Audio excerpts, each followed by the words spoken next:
Released in 2017, Resident Evil 7 is a survival horror video game developed and published by Capcom. After a time spent in the action genre, Resident Evil 7 was pitched as a return to the series' origins, after the, mixed response to Resident Evil 6. For this video I should be playing it on a PlayStation 4 and PSVR. I'm sure this will go well. We start off with one of technology's greatest horrors, dodgy facial capture. Here's the thing, Mia looks considerably less doughy in the game, so I'm just going to assume that this was made with an earlier version of the tech. Mrs. Puff infers that she's been up to some dodgy dealings, and wants to deter Ethan, that's us, from searching for her. Ethan searches for her in the fictional Dulvey, Louisiana, after receiving an email from Mia asking for a lift. 3 years after her going missing. Seems legit.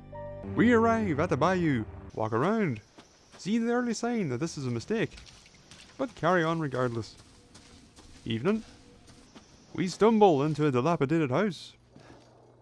And what horrors await us upstairs? Obsolete technology! Oh, Capcom, masters of horror. Here we find our first VHS tape. During pre-release interviews, tapes were built up to be this almost critical element of RE7. You'll discover new information, get hints on puzzles, and do things in the tapes that impact your playthrough, in a very weird timeline manipulation sort of way. All in all, there are 4 tapes. We'll look into them a little deeper later. For now, let's just have a look at this one. The feeling's mutual. We're with the owners of the van from earlier, so this is bound to end well. You're very bumpy. They're here to film for their internet show thing. Andre!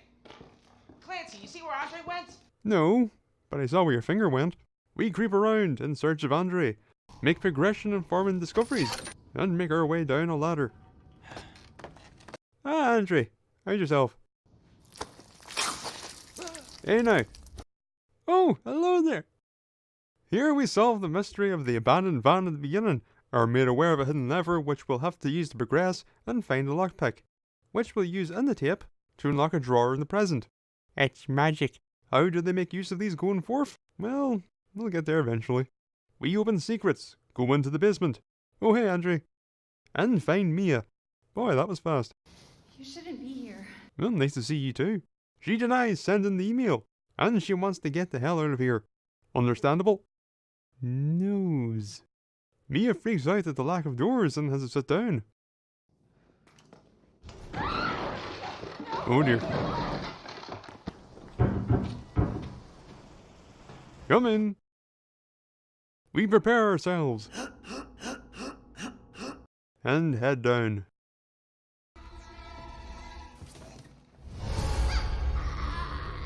God, you're sharp. Get out! Stop it, Mia! Stop it! Leave me alone! You're getting blood in the wallpaper! Like, really short. After a scuffle and a chop, a phone rings. You really shouldn't have come here. My name's Zoe. There should be a way out through the attic. To the art show. Do, do, do, do, do. Do, do, do. Oh no. Oh no. Oh no. Oh no. I'm okay. Down a hand. We defy all forms of reality and make our way to the attic. Find a gun and a battle axe. Fight. Win and simultaneously lose. Family, son. Drifting in and out of consciousness, we're dragged to the main body of the game. We get made whole again and wake up for dinner. Here we are introduced to our primary antagonists, the Bakers, Jack, Lucas, Marguerite, Granny Baker, and their affliction. Whilst the scene is a pretty obvious homage, let's be kind, to Texas Chainsaw Massacre, it more than serves its purpose of both introducing the Bakers as characters, but also the family dynamic. Sir, please refrain from stabbing me in the nose. Thank you. Damn it. I'll bet it's that cop again. With the Bakers off dealing with the cops, we make our escape. Ow. Yeah, this is Resident Evil, alright.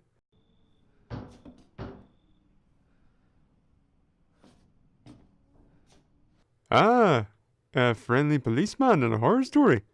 I foresee a long and prosperous future for you, my friend. The deputy's an idiot. We've had several missing persons calls, and I can't rule out that an outsider like yourself may not be involved. Ethan is an idiot. Hey, wait. You gotta give me your gun. But the deputy gives us a knife anyway. What am I gonna do with a knife? Well, that's stupid. Okay. I can do this. Hey, deputy, how's it going? Oh, shit! With that, we've reached our first boss fight, and it very quickly turns into a slapstick farce.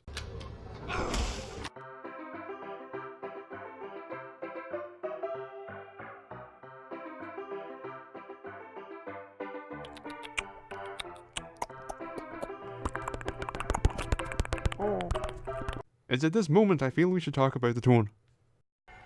The initial impression of the tone of Resident Evil 7 is a rather grim and self-serious one that was maintained up to this point. However, earlier during the dinner scene, there's one line that shows that this may not always be the case.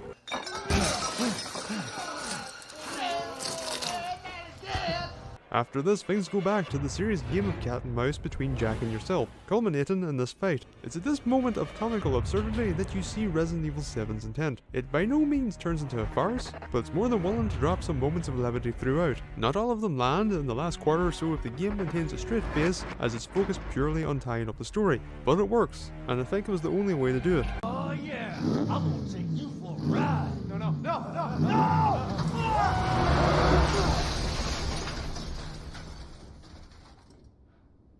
Alright, job done, I guess.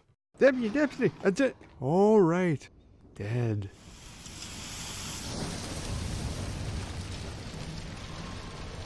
Oh.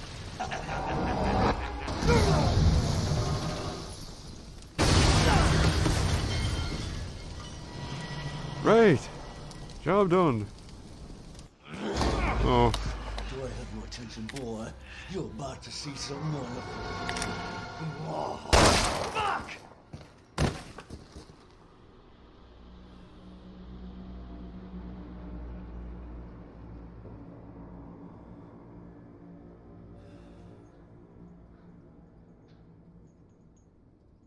Well, this is awkward.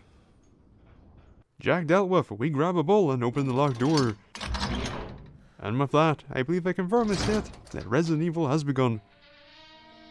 The phone rings with another conversation with Zoe. She wants help, but we're locked in.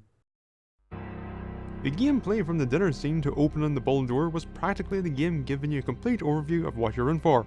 Explore, find locked stuff, both literal and metaphorical, deal with antagonistic forces, find things to unlock what was previously locked, and have it all culminate in a boss fight which grants zone progression. It's the light adventure game formula you would expect of a pre-Resident Evil 4 Resident Evil. The main hall affirms this, as here we find a trap shotgun and doors locked via mechanisms and keys. You now go forth and do what you just did, but on a larger scale. Well, I say larger scale. Resident Evil 7 is, in essence, broken up into zones. The positive side to this is visual variance. The downside is that things are never far away, or in the case of locked doors, are few in number.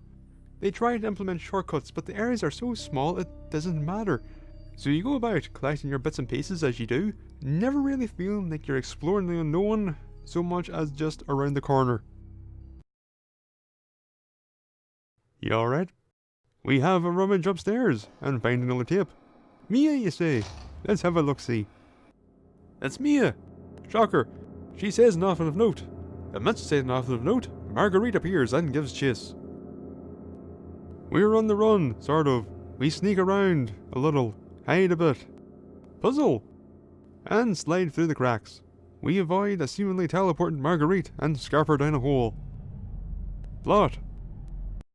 Where do you think you're going? Mia's been grabbed. Oh no! I wonder what impact these events will incur. None.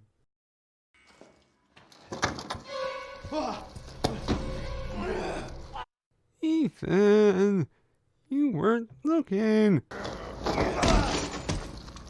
We like it from Jack. Solve a shadow puzzle that I, to this day, fail to understand the logistics behind and squeeze through. And safe. That's our Mia. Got our doughy face and all. What? I'm good, thanks. In our travels, we find a new save room and descend an ominous staircase. Well, there's no getting around you.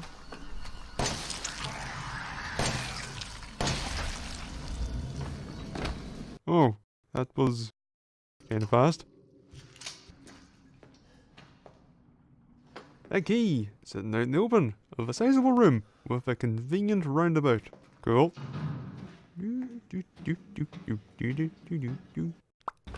Lick it! Safety! Doors! Where are you at? Broken shotgun, you say? What's this feeling that's coming over me? It's nausea. Ruse gets switched. Did he become the new owner of a shotgun? To the basement. Oh, hey, deputy. How you been? Poor deputy. Good. Fantastic. Hey, I'll speak to you later. I just need to get another head to get out. Anyway, take care. Ah, the last dog head. Just hanging there in an alluring manner. Oh, come here, you little tease.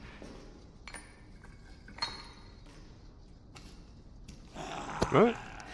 Oh. It's time for Jack round 2. He's quickly becoming the Virgil of Resident Evil. Next thing, he'll be riding around in his trusty Arkham lawnmower, making his way through the Temin Bayou. The hell am I talking about? We have a proper confrontation now, so let's talk combat.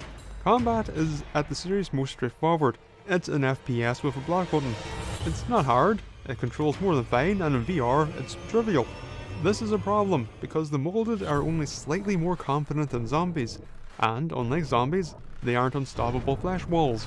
Sure, they have a slight drunken stagger, but if you're a decent aim or in VR, they're pretty useless.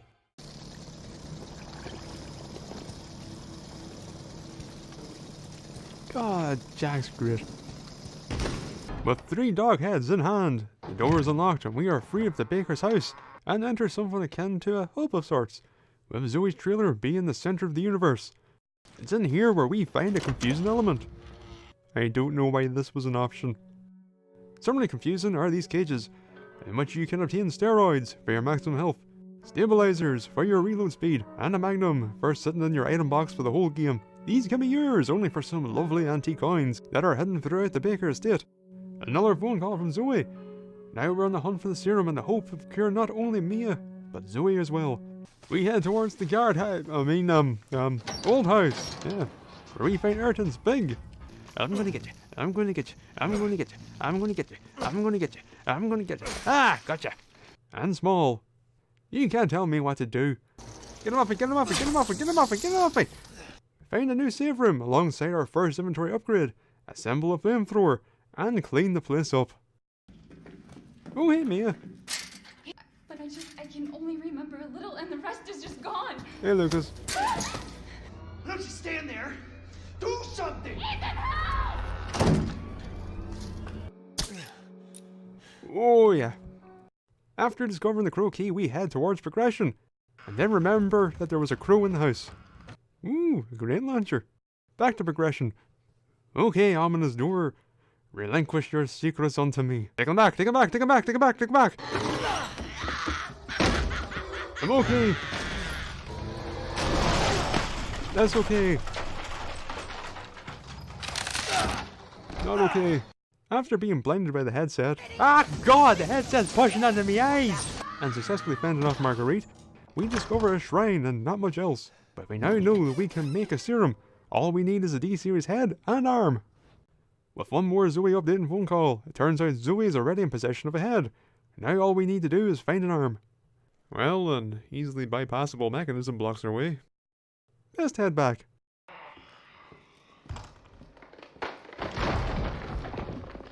Huh?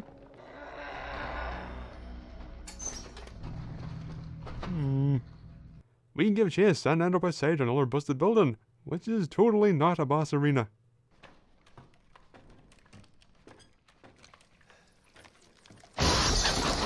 Ah! Arsehole!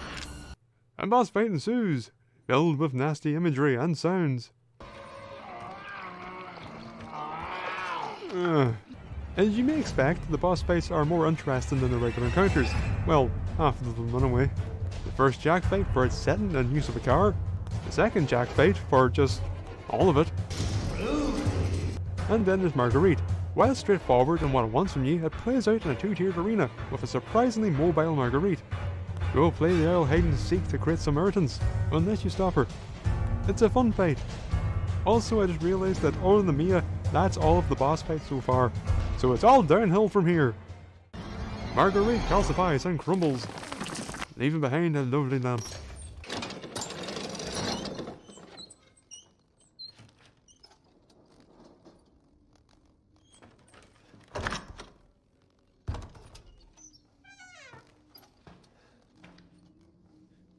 Ah, no, bloody spooky little girl tropes. Stay away. No. Okay, this is a little creepy. I'm not afraid to admit that.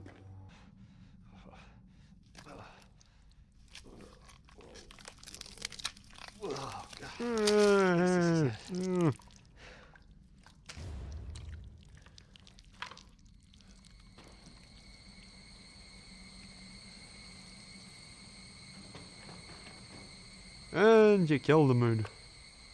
Let's talk atmosphere. The game starts off with a heavy and kinda grim atmosphere. However, once we make our way to the main body of the game, this begins to give way to a more familiar tense one, and it's with that tense atmosphere where we will stay for the majority of the game.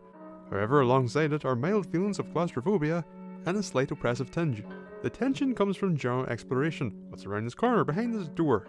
Do I have the resources on hand to get me through this, and so on. Claustrophobia through level design, with plenty of tight corridors, good lighting, along with strong environmental design that helps give the Baker estate a sense of place. And of course, you have the first person perspective which throws you into it. The oppressive side comes from the Bakers. For the first half of the game or so, there will be a member of the Baker family wandering the area in search of you, and then you have a slight mixture of claustrophobia and oppression and the enemies. Say what you will about them, and there will be something to say, but early on they can be quite intimidating. The regular molding not only takes up the majority of the horizontal space of those tight halls, but they also tower above the player.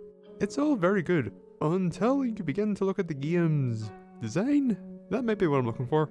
The controls are too good, or rather, the enemies are too inept for the controls. The save system, on top of infinite saves, frequent autosaves remove stakes. Nothing kills tension like a little safety spinner whirring in the corner. All of these things come together and now the illusion is shattered. I never worry about what may happen. You may have noticed I skipped over the music. That's because, for me at least, the music of RE7 is absent. The soundtrack is primarily comprised of atmospheric pieces, filled with by-the-numbers horror movie shrill strings and percussion. The music is so unremarkable that I mentally blocked it out. With the exception of some of the boss themes, which have a more standard music structure, and the save room theme, I can't help but feel that they should have dropped the music outside of the save room theme and doubled down on the environmental sound design instead. I know you're there. I know you're there. Oh, man, I can see. I know. You can't catch me. I'm a card.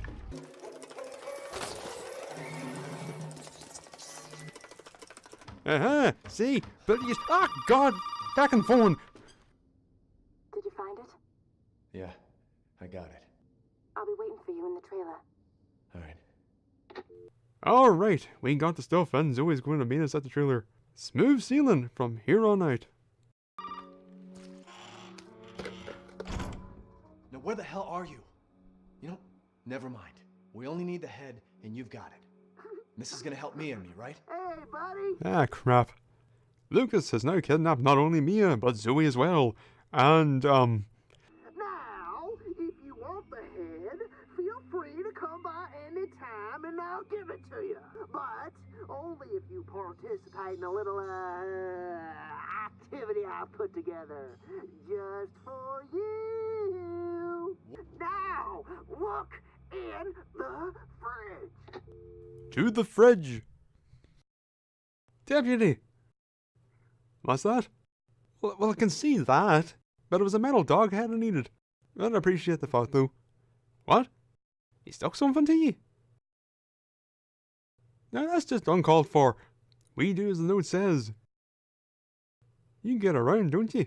Get caught in an impeccable ambush.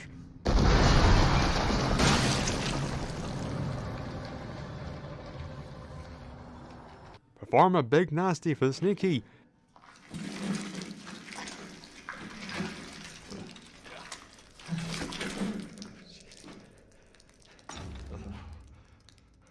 And check out the previously uncheckable to get into Lucas Baker's house party. Up. I'll take that. We wind up in Lucas's room, wherein we discover that he's quite clever and capable with fidgety doodads. Also, that he's always been a prick. Tip number 3. We'll save this one for later. There's a reason. Okay, whilst I appreciate the call back and trying to give him some kind of excuse for the structural nonsense, why the hell did Jack get shadow doors installed? With the second key in hand, it's time to go.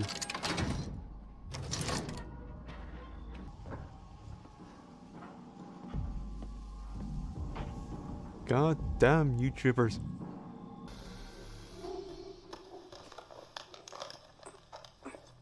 For God's sake, set up the camera before streaming, you jackass. That's what the stream preview is for. His point is short. I have the thing. I'm a prick. Saw is my favouriteest films ever. Come on, Ethan. What do you say? Ah! My eyes are perfectly okay. Huh. Watching our step, we traverse tarp-laden rooms. I know. Fucking password, right? Why don't you try 0814? No! 0621. Look, I know you're trying to confuse me, but joke's on you, cause I wasn't paying attention. Top, tick, top, tick, top, top.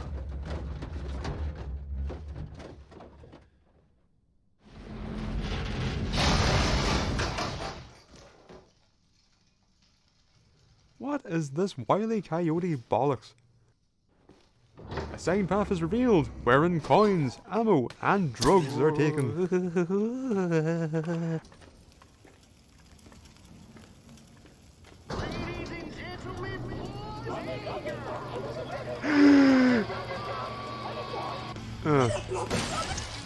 Okay, I know I give praise to the tone, but this part is just kinda lame. We have now encountered every member of the rank and file, so let's have a look at our roster. Main enemies only, no bosses. We have molded, bladed molded, quick molded, fat molded, and then a smattering of irritants. So, what do we have? A decent number, and for the most part, they behave quite differently in combat. But there's a problem. Do you know what it is? Look at them. There's your problem. The enemies of RE7 are all boring, grey, slightly droopy looking blobs. Outside of the visual blandness of the molded, they're perfectly fine. They're somewhere between zombies and ganados. Slow, but with an occasional burst of speed.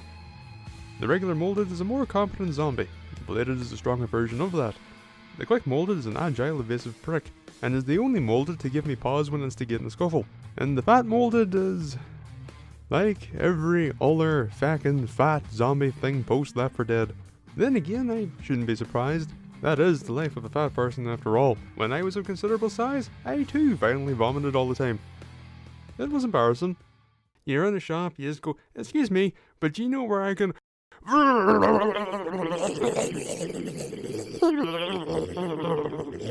And don't get me started on getting into bed. You have to go so daintily as to not fall over and blow up.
rough, I tell ye. In death, Mr. Moldy exploded. Now it's time to mosey. You alright, Hamilton? Wait, what have you got there? Back where we started. But thanks to a little friend, we now have the code. But we also have to empty our inventory space to progress.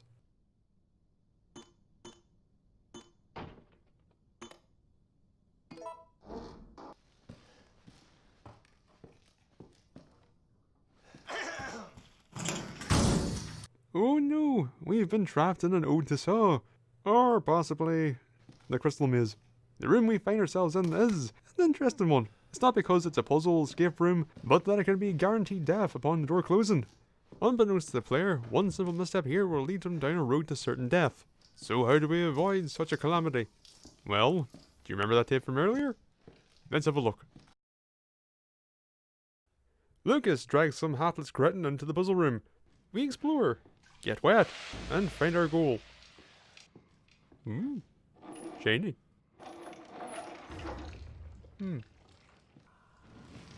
Ominous.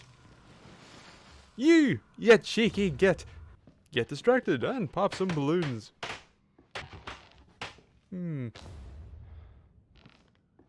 Locked, eh? That's a very pointy balloon. You know, I should probably... Ah!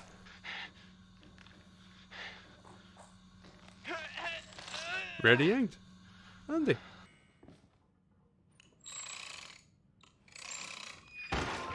What the fuck is this?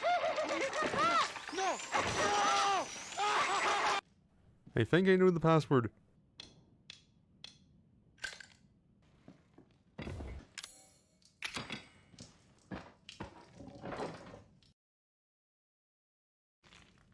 Yeah. Huh? Oh dear. Oh dear. Oh dear. Oh dear, oh dear, oh dear, oh dear, oh dear, oh dear.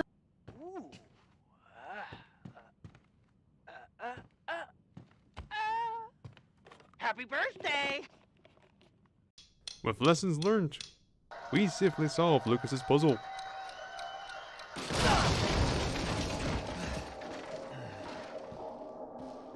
You're supposed to die! You know what? I'll take it back. He doesn't love Saw. He's just an edgy Roadrunner fan.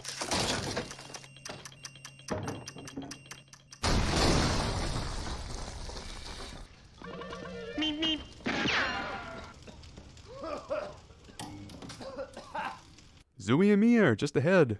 We also find the D-head. Not that one. And prepare ourselves by sorting out the old inventory. Onwards! We've now reached one of the most contrived dramatic story points that I have ever seen in a video game. So, we've reached the captured duo and have the serum ingredients in hand. We cut them free and hand the ingredients to Zoe, who takes them to a very conveniently placed device. Seriously, how did this get here? We were to meet Zoe in the trailer and she was kidnapped. Did Lucas take it with him? Did Zoe somehow hide this on her person? Whatever. There's worse ahead. We've now reached part 1 of the bollocks. The serum is made. Zoe then proceeds to display both syringes, side by side, on flat, open hands. Why? I don't know, but you know, let's keep going. Part 2. Ethan then takes both syringes from Zoe. Why? Ethan only needs one for Mia, so why would he take both? Zoe is shocked by this and questions Ethan. This takes us back to part 1. If Zoe only wanted Ethan to take one, then why does she not only hold out both, but in the most, here, take these manner you could possibly do outside of physically pushing them onto Ethan? This ever-escalating scene of baffling bollocks is interrupted by Jack. He's now been fully Resident Evil'd and turned into a big goopy. He gets pissy and throws Ethan about. A rather awkward and VR boss fight ensues. Jack is defeated. Except he isn't. This way. From afar, or possibly next door, we hear Zoe. Serum on him. We do just that.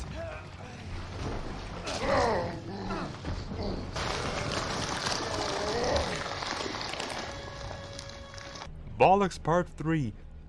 We catch up to Zoe and Mia on the dock. They seem rather calm about all this, given, you know, that we just have one serum.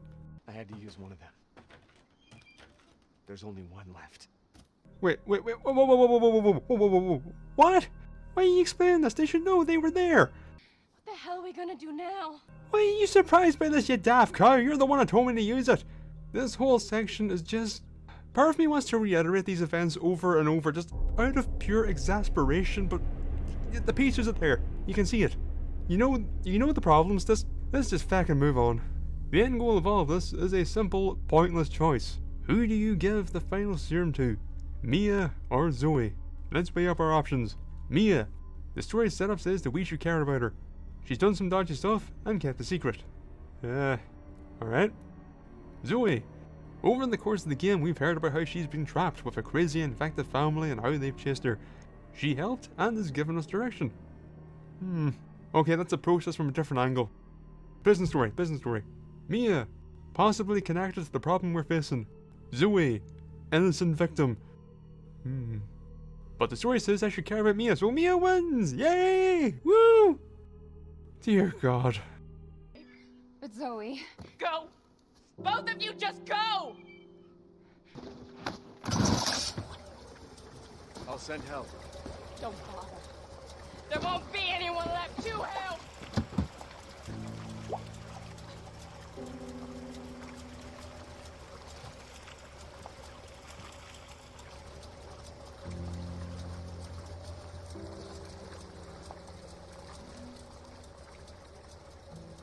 One awkward conversation later, we're outside and...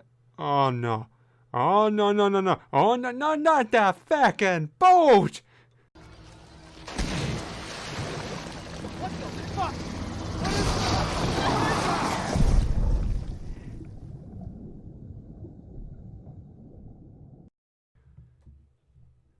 Do you know what a momentum killer looks like? Let me show you. This right here is the face of killed momentum. Yes, we're going from one munch fest to another. But first, let's run through the boat, and then I'll explain my feelings on the matter. We make our way onto the boat, sneaking. Find a gun, but no ammo. All is going well.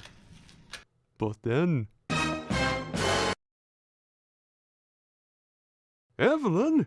It's time to solve a mystery. We play a tape that's been sitting out in the open on a shattered boat in the bayou for upwards of 3 years. And also, the boat is still somehow powered. Boy, this VCR gimmick is really bloody stupid. With the tapes forcibly rearing their heads one final time, I want to wrap up their place in the game, so let's loosely talk about every tape. Don't worry, won't take long. Tape 1, the embodiment of the concept. Story, hint, and time manipulation. Hillbilly Joe and his family go missing. Tape 2, we learn that Mia wandered to the old house and got grabbed. Also that there's another shadow puzzle. Tip 3, the puzzle room tip. Here we learn not to make his mistakes and also the code for the lock. Finally, tip number 4, the Mia mystery is solved. The tapes feel like they were abandoned, but were tied too heavily to certain parts of the game that they couldn't be removed. We never learn anything meaningful story-wise in any of the tapes except for the final one. Only in the third tape are we really given puzzle hints, and outside of the first tape, the time manipulation is never used. Tapes 1 and 2 are superfluous. You won't miss anything of note. Even in tape 2 when Mia gets grabbed, but the next time you see her, she's just running around and the Marguerite thing never comes up. Tape 3 is probably the most important of the optional tapes, in that without it you could end up stumbling around the puzzle room for ages trying to figure out what to do. I'd also say that outside of the first tape, this is the most effective one. Tape 4 is forced upon you, which makes sense, after all this is the resolution to the first mystery of the game. The tape concept is completely unnecessary here. It feels slapped on, like they realised the tapes have only been used 3 times and then just shoehorned it in. You could have had Mia look at a photo and go, I remember. Cut to a flashback and nothing would have changed. And that's the tapes. They are the embodiment of, hey, wouldn't it be cool if, a neat concept where they ran out of ideas after the pitch. We meet Alan, he's been glooped. Wait, we were transporting Evelyn? And now we have to hunt her? Oh, Mia's a baddie. So we chase after Evelyn in a more action-oriented sequence.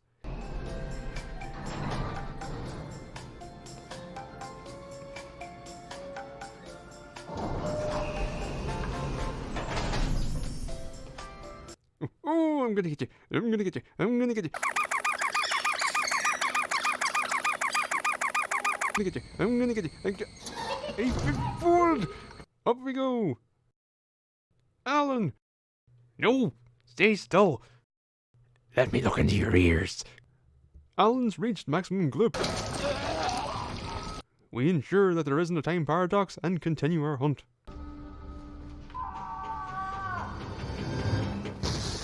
She can do that? We'll be together forever. Can we be a family like before? No, Evie. We can't be a family. We were never a family. We will never be a family. Then I don't need you anymore. God, everything about Evelyn and this boat sucks so much. With that done, we continue sneaking and grow increasingly apathetic from exploring this dull sidestep of a section. It's Ethan! And he's all sticky. We now switch back to Ethan for some sympathy time. We sit next to a less mental and gooey Jack as he expresses his family's plight unto Ethan. I guess those infected have access to some kind of hive mind? Sure, check it. I started off the boat section by not so subtly implying displeasure at having to play it again. I could ramble on for a while, and believe me, it will go on for a while and it will be quite rambly. So here's a shortened version. This whole section feels superfluous. Whilst it's here that the Mia revelations is found, they never impact the remainder of the story or even surface. It's a slog. A dull setting plus what feels like a condensed retread of the player's gameplay arc, starting with no means to defend yourself, eventually bolting up to where you left off with Ethan. Overall, it feels like a post-game unlockable shoved into the main game. For the two reasons stated above, this feels like a standalone piece of content. Yes, at the end of the game you might say, "Oi, game, what did that there Mia go and do?" To which the game would respond post-credits with a little splash screen showing what you've unlocked. Seriously, you could just have cut this whole thing. If it was removed, the game would go like this. You're okay. What the hell was that?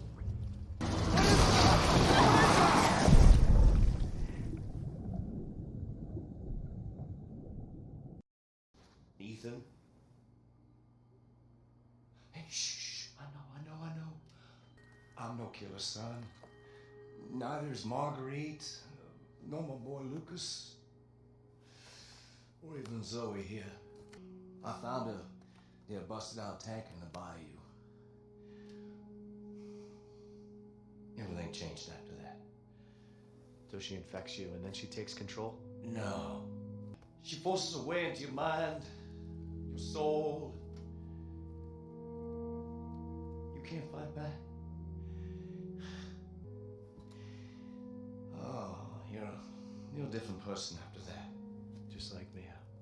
So Mia sent me that message because of Evelyn. Listen, the girl just wants a family of her own. She's the key. All right? You find her and you stop her. Ethan.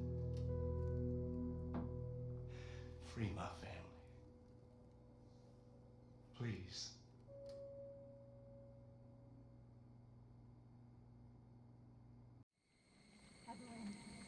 Stay away from him. Why? He doesn't love you. I can make him love you. Don't you dare. So what? You're not my mommy. Remember?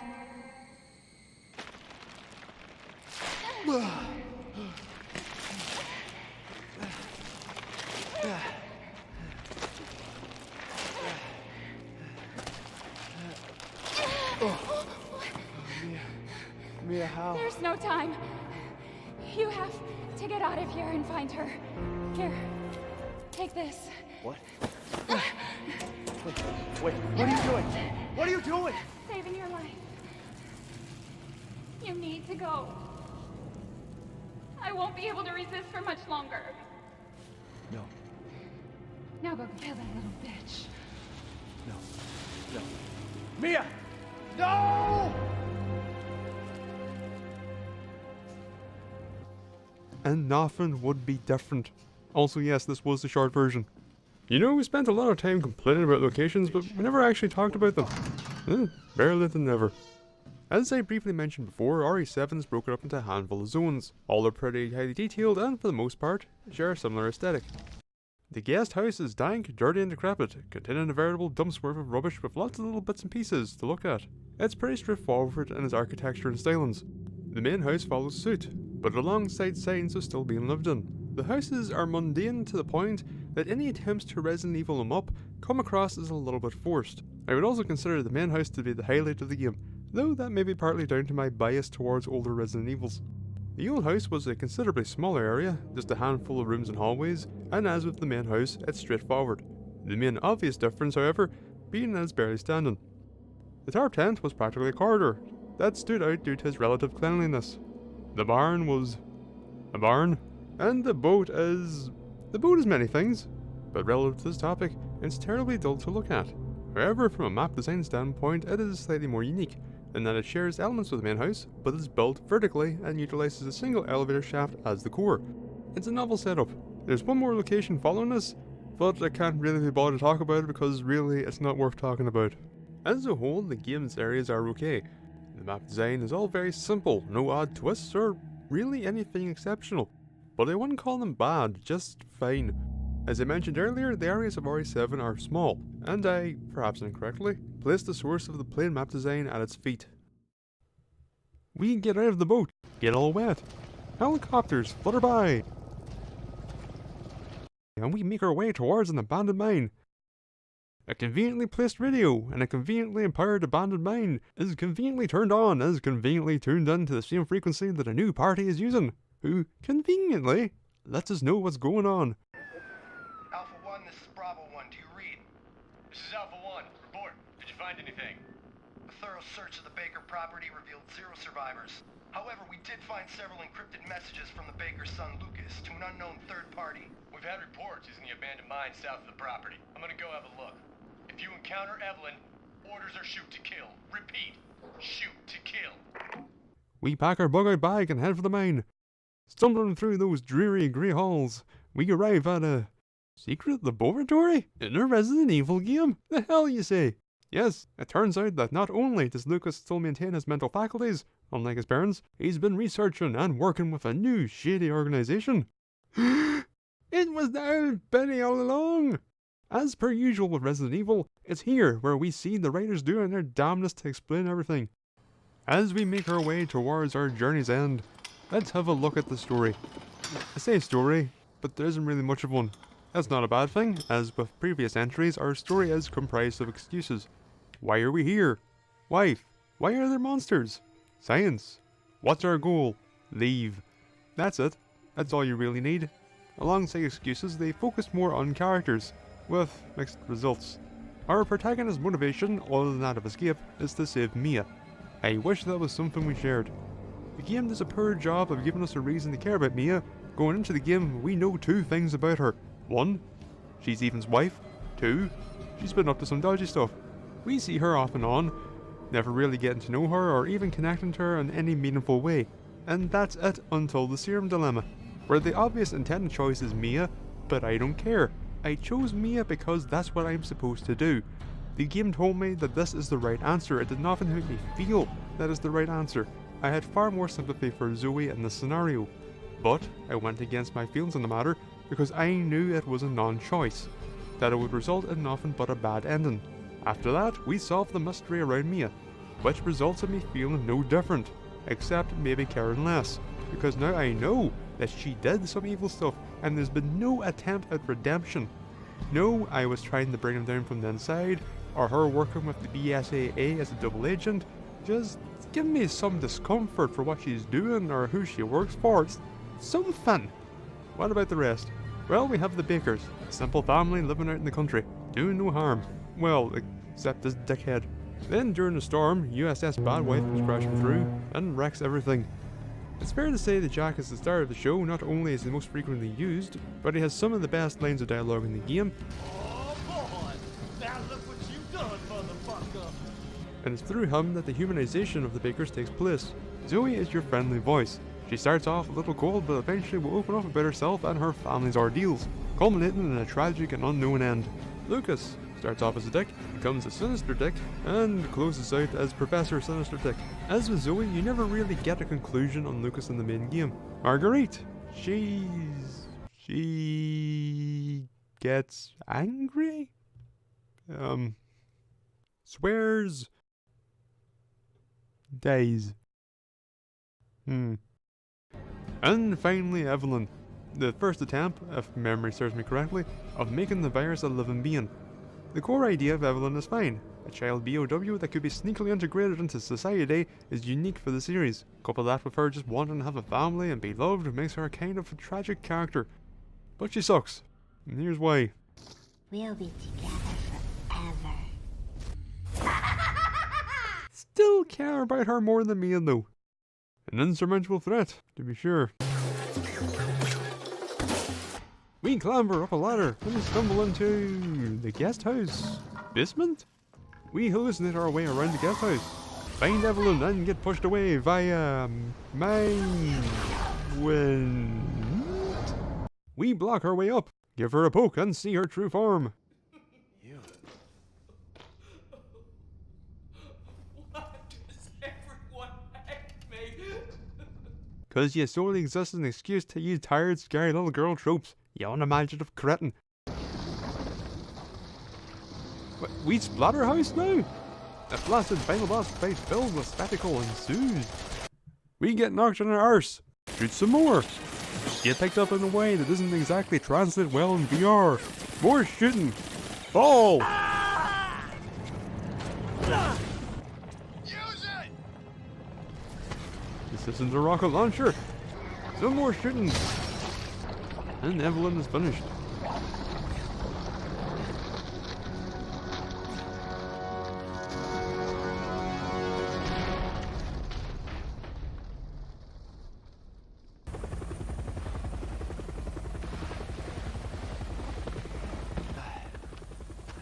Who the hell are you?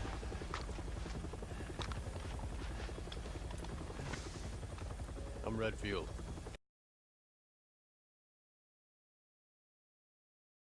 You say so. We get on the helicopter. Conveniently, Mia's there. Ethan spouts some bollocks. They say that when one door closes, another opens. Well, a door closed tonight. Roll credits. Why does our helicopter have an umbrella logo on it? What's umbrella? You mother...